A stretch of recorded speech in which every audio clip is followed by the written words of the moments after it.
ശരിക്കും വളരെ ടേസ്റ്റി ആയിട്ട് തന്നെ നല്ല തിക്ക് ഗ്രേവിയിൽ ഈ ഒരു ചിക്കൻ കറി തയ്യാറാക്കി എടുത്തിട്ടുണ്ടായിരുന്നു കേട്ടോ. വളരെ പെട്ടെന്നും നല്ല സിമ്പിൾ മെത്തേഡാണ് ഞാൻ ഇവിടെ വീട്ടിലുള്ള ഇൻഗ്രീഡിയൻസ് കൊണ്ട് തയ്യാറാക്കിയിരിക്കുന്ന ഈ ഒരു ചിക്കൻ കറിയുടെ റെസിപ്പി നിങ്ങൾക്ക് ഞാൻ ഷെയർ ചെയ്യുന്നത്. തീർച്ചയായിട്ടും ഈ ഒരു റെസിപ്പി നിങ്ങൾക്ക് എല്ലാവർക്കും ഇഷ്ടപ്പെടുന്നതായിരിക്കും. അപ്പോൾ റെസിപ്പി എല്ലാവരും സ്കിപ്പ് ചെയ്ത് കണ്ടുള്ളൂ കേട്ടോ. അപ്പോൾ വേഗമായ നമുക്ക് ഈ ഒരു അടിപൊളി ചിക്കൻ കറി എങ്ങനെ തയ്യാറാക്കുന്നതെന്ന് നോക്കിയിട്ട് വരാം. Hey guys, it's me Soumya. Welcome to Isha spicy tasty world. നമ്മുടെ ഈ ഒരു അടിപൊളി ചിക്കൻ കറി തയ്യാറാക്കാനായിട്ട് ഞാനിവിടെ ഇരുമ്പിൻ്റെ കടായിയാണ് എടുത്തിരിക്കുന്നത് കേട്ടോ. നിങ്ങൾക്ക് ഏത് കടായി വേണമെങ്കിലും യൂസ് ചെയ്യാം. അതിനുശേഷം നമുക്കിതിലോട്ട് ഓയിൽ ചേർത്ത് കൊടുക്കാം. ഒരു 4 ടേബിൾ സ്പൂൺ ഓയിൽ ചേർത്ത് കൊടുക്കാം. സൺഫ്ലവർ ഓയിലാണ് യൂസ് ചെയ്തേക്കുന്നത്. ഓയിൽ നന്നായിട്ടൊന്ന് ചൂടായതിന് ശേഷം ഒരു 4 ഏലക്കായ, ഒരു 5-6 ഗ്രാമ്പു ആഡ് ചെയ്ത് കൊടുക്കാം. കൂട്ടത്തിൽ തന്നെ ഒരു ടീസ്പൂൺ നമ്മുടെ ജീരകം കൂടെ ചേർത്ത് കൊടുത്തതിന് ശേഷം ഒരു 8-10 കുരുമുളകും കൂടെ ചേർത്ത് കൊടുക്കാം. ഇനി നമുക്കൊരു 2 ബേ ലീവ്സ് ജസ്റ്റ് ഒന്ന് കട്ട് ചെയ്ത് ആഡ് ചെയ്ത് കൊടുക്കാം. ആ കൂട്ടത്തിൽ തന്നെ ഒരു പട്ടായം കൂടെ ആഡ് ചെയ്ത് കൊടുക്കാം. നല്ല ഫ്ലേവറാണ് കേട്ടോ ഈ വകയെല്ലാം ആഡ് ചെയ്യുമ്പോൾ. ഇനി നമുക്കിതിലോട്ട് ഒരു 3 വത്തലമുളക് ജസ്റ്റ് ഒന്ന് ഞുറുക്കിയിട്ട് ആഡ് ചെയ്ത് കൊടുക്കാം കേട്ടോ. ഈ വക ആഡ് ചെയ്തതിന് ശേഷം ഞാനിവിടെ ഒരു 4 മീഡിയം സൈസുള്ള സവോള ഇതിനോട് ജസ്റ്റ് നൈസായിട്ട് നമ്മൾ ചോപ്പ് ചെയ്തിട്ടുണ്ടായിരുന്നു. അത് നമുക്ക് ഈ ഒരു ഓയിലോട്ടൊന്ന് ചേർത്ത് കൊടുക്കാം. ഈ വക ചേർത്ത് കൊടുത്തതിന് ശേഷം നമുക്ക് ഇതെല്ലാം നന്നായിട്ടൊന്ന് മിക്സ് ചെയ്ത് കൊടുക്കാം. നന്നായിട്ട് ഇതുപോലെ ഒന്ന് മിക്സ് ചെയ്തതിന് ശേഷം ഫ്ലെയിം ലോ വെച്ചതിന് ശേഷം ലിറ്റിട്ട് ക്ലോസ് ചെയ്ത് ഈ ഒരു സവോള നന്നായിട്ടൊന്ന് കുക്കാവാൻ വേണ്ടിയിട്ട് നമുക്കൊരു 10-15 മിനിറ്റ് വെയിറ്റ് ചെയ്യാം. ഒരു 15 മിനിറ്റിന് ശേഷം ലിറ്റ് ഓപ്പൺ ചെയ്ത് നോക്കിക്കോളൂ. സവോളയിൽ നിന്ന് നന്നായിട്ടൊന്ന് വെള്ളം റിലീസായിട്ട് സവോള നന്നായിട്ടൊന്ന് കുക്കായി വന്നിട്ടുണ്ട് കേട്ടോ.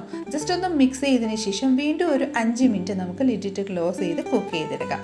ആ സമയം കൊണ്ട് നമുക്ക് ഒരു ഇഞ്ചിയും വെളുത്തുള്ളിയൊക്കെ ചതച്ചെടുക്കാം.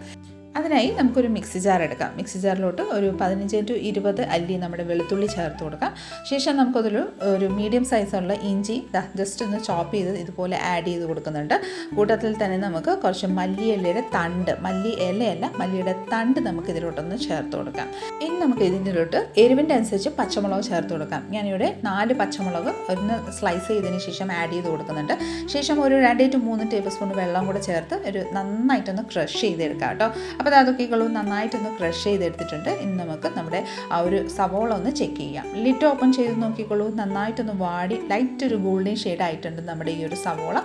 ജസ്റ്റ് എല്ലാം നന്നായിട്ടൊന്ന് മിക്സ് ചെയ്ത് കൊടുക്കാം.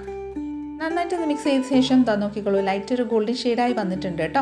ഈ ഒരു സമയത്ത് വേണം നമുക്ക് ഉപ്പ് ആഡ് ചെയ്യാം. ഉപ്പ് ആഡ് ചെയ്തതിന് ശേഷം നന്നായിട്ടൊന്ന് മിക്സ് ചെയ്യാം. അതായത് ആദ്യത്തെ ആ ഒരു ഭാഗം കുക്കായതിന് ശേഷം നമ്മൾ സവോളയിൽ ഉപ്പ് ആഡ് ചെയ്യുമ്പോൾ വീണ്ടും നന്നായിട്ടൊന്ന് കുക്കായി ലൈറ്റ് ഒരു ഗോൾഡൻ ഷെയ്ഡ് വീണ്ടും നന്നായിട്ട് ടെക്സ്ചറായി കിട്ടുന്നതായിരിക്കും. പിന്നെ നമ്മുടെ ഗ്രേവി നന്നായിട്ടൊന്ന് തിക്ക് കൺസിസ്റ്റൻസിൽ ആവുന്നതായിരിക്കും. അപ്പോൾ ഇതുപോലെ നന്നായിട്ടൊന്ന് ഉപ്പ് ആഡ് ചെയ്ത് മിക്സ് ചെയ്തതിന് ശേഷം നമുക്കിതിലോട്ട് നമ്മൾ റെഡിയാക്കി വെച്ചിരിക്കുന്ന ഇഞ്ചിയും വെളുത്തുള്ളിയുടെ ആ ഒരു മിക്സ്ചറും നമുക്കിതിലോട്ടൊന്ന് ആഡ് ചെയ്ത് കൊടുക്കാം. ഇനി നമുക്ക് ഈ വക എല്ലാം നന്നായിട്ടൊന്ന് മിക്സ് ചെയ്ത് ആ ഒരു ഇഞ്ചിയും വെളുത്തുള്ളിയുടെയും ആ ഒരു മല്ലിയിലയുടെ തണ്ടിൻ്റെയും ഒക്കെ ഒരു പച്ചമണം മാറുന്നിടം വരെ നമുക്ക് നന്നായിട്ടൊന്ന് വഴറ്റിയെടുക്കാം കേട്ടോ. ലൈറ്റ് ഒരു ഗോൾഡൻ ഷെയ്ഡ് ആവുന്നിടം വരെ നമുക്ക് നന്നായിട്ടൊന്ന് വഴറ്റിയെടുക്കാം. നന്നായിട്ടൊന്ന് വഴറ്റിയെടുത്തതിന് ശേഷം നമുക്കിതിലോട്ട് മസാലകൾ ആഡ് ചെയ്യാം. ഒരു 1/4 ടീസ്പൂൺ മഞ്ഞൾപ്പൊടി, 1/2 ടേബിൾ സ്പൂൺ മുളക് പൊടി. എരിവ് നിങ്ങളുടെ താല്പര്യം അനുസരിച്ച് കൂട്ടുകയോ കുറയ്ക്കോ ചെയ്തോളൂ കേട്ടോ. ഞാനിവിടെ 1.5 ടേബിൾ സ്പൂണ് നമ്മുടെ കാശ്മീരി ചില്ലി പൗഡറും കൂടെ ആഡ് ചെയ്ത് കൊടുക്കുന്നുണ്ട്. ആ കൂട്ടത്തിൽ തന്നെ 1 ടേബിൾ സ്പൂണ് മല്ലിപ്പൊടിയും കൂടെ ചേർത്ത് കൊടുക്കുന്നുണ്ട്. ഇനി നമ്മുടെ ഈ ഒരു മസാലകളുടെ ആ ഒരു പച്ചമണം മാറുന്നിടം വരെ നന്നായിട്ടൊന്ന് വഴറ്റിയെടുക്കാം. നന്നായിട്ട് ഇതുപോലെ ഒന്ന് മിക്സ് ചെയ്ത് ആ ഒരു മസാലകളുടെ കൊത്തുമണം മാറിയതിന് ശേഷം നമുക്കിതിലോട്ട് സവോളയും മസാല ഒന്ന് കുക്കായി വരാൻ വേണ്ടിയിട്ട് ഒരു 1/2 ഗ്ലാസ് വെള്ളവും കൂടെ ആഡ് ചെയ്ത് നന്നായിട്ടൊന്ന് മിക്സ് ചെയ്ത് കൊടുക്കാം കേട്ടോ. മിക്സ് ചെയ്തതിന് ശേഷം നമുക്കിതിലോട്ട് ആവശ്യമനുസരിച്ച് ഉപ്പ് ആഡ് ചെയ്ത് കൊടുക്കാം. ഞാനൊരു 1/2 ടേബിൾ സ്പൂൺ ഉപ്പ് ആഡ് ചെയ്ത് കൊടുക്കുന്നുണ്ട്. ശേഷം ഒരു 2 ടേബിൾ സ്പൂൺ നമ്മുടെ ചിക്കൻ മസാല ആഡ് ചെയ്ത് കൊടുക്കാം. മസാല ആഡ് ചെയ്ത് കൊടുത്തതിന് ശേഷം നന്നായിട്ടൊന്ന് മിക്സ് ചെയ്ത് കൊടുക്കാം. നന്നായിട്ടൊന്ന് മിക്സ് ആയതിന് ശേഷം നമുക്ക് കുറച്ച് ഓയിൽ റിലീസ് ആവുന്നതിന് വരെ നമുക്കൊന്ന് വെയിറ്റ് ചെയ്യാം കേട്ടോ. അപ്പോൾ നോക്കിക്കോളൂ, ഏകദേശം നമ്മൾ നന്നായിട്ടൊന്ന് വഴണ്ട് വന്നിട്ടുണ്ട്. ഓയിലെല്ലാം റിലീസായി വന്നിട്ടുണ്ട് കേട്ടോ.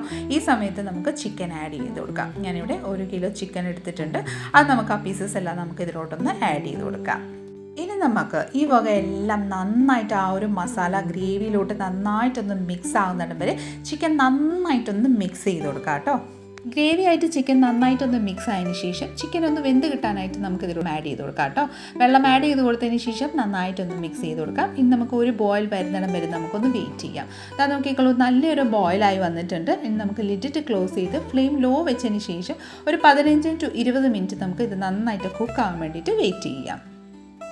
ഒരു 20 മിനിറ്റിന് ശേഷം നമുക്ക് ലിഡ് ഓപ്പൺ ചെയ്ത് നോക്കാം. നോക്കിക്കോളൂ, അടിപൊളിയായിട്ട് നല്ല പെർഫെക്റ്റ് ആയിട്ട് ഓയിലെല്ലാം റിലീസായിട്ട് നമ്മുടെ ചിക്കൻ ഇവിടെ ഓൾമോസ്റ്റ് നന്നായിട്ടൊന്ന് കുക്കായി വന്നിട്ടുണ്ട്.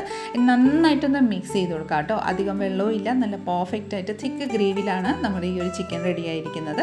നന്നായിട്ട് ഇതുപോലെ മിക്സ് ചെയ്തതിന് ശേഷം നന്നായിട്ട് മിക്സ് ആയതിനു ശേഷം നമ്മുടെ ഒരു ചിക്കൻ കറിക്ക് ഒരു അടിപൊളി ടേസ്റ്റ് കൂട്ടാനായിട്ട് നമുക്കൊരു 1/4 ടീസ്പൂൺ ഗരം മസാല ആഡ് ചെയ്ത് കൊടുക്കാം.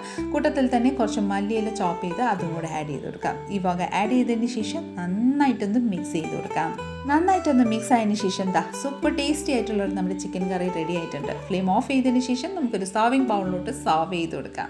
വളരെ ടേസ്റ്റിയും നല്ല തിക്ക് ഗ്രേവിയിൽ നല്ല സൂപ്പർ ടേസ്റ്റിലാണ് നമ്മുടെ ഈ ഒരു ചിക്കൻ കറി തയ്യാറാക്കിയിരിക്കുന്നത്.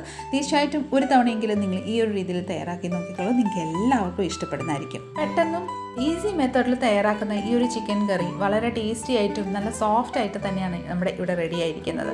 തീർച്ചയായിട്ടും എല്ലാവരും ഒന്ന് ട്രൈ ചെയ്ത് നോക്കിക്കോളൂ. നിങ്ങൾക്ക് ഈ ഒരു രീതിയിൽ തയ്യാറാക്കുന്ന ചിക്കൻ കറി തീർച്ചയായിട്ടും ഇഷ്ടപ്പെടുന്നതായിരിക്കും. അപ്പം ഇന്നത്തെ റെസിപ്പി നിങ്ങൾക്ക് എല്ലാവരും വിചാരിക്കുന്നു. തീർച്ചയായിട്ടും ഇഷ്ടമായിട്ടുണ്ടെങ്കിൽ ലൈക്ക്, ഷെയർ, ഫോളോയും സബ്സ്ക്രൈബും കൂടെ ചെയ്ത് നമ്മളെ മാക്സിമം ഒന്ന് സപ്പോർട്ട് ചെയ്തേക്കണേ. അടുത്ത നല്ലൊരു റെസിപ്പി കൊണ്ട് വരുന്നിടം വരെ എല്ലാവരും stay tune, be happy and keep smiling. Thank you for watching and bye bye.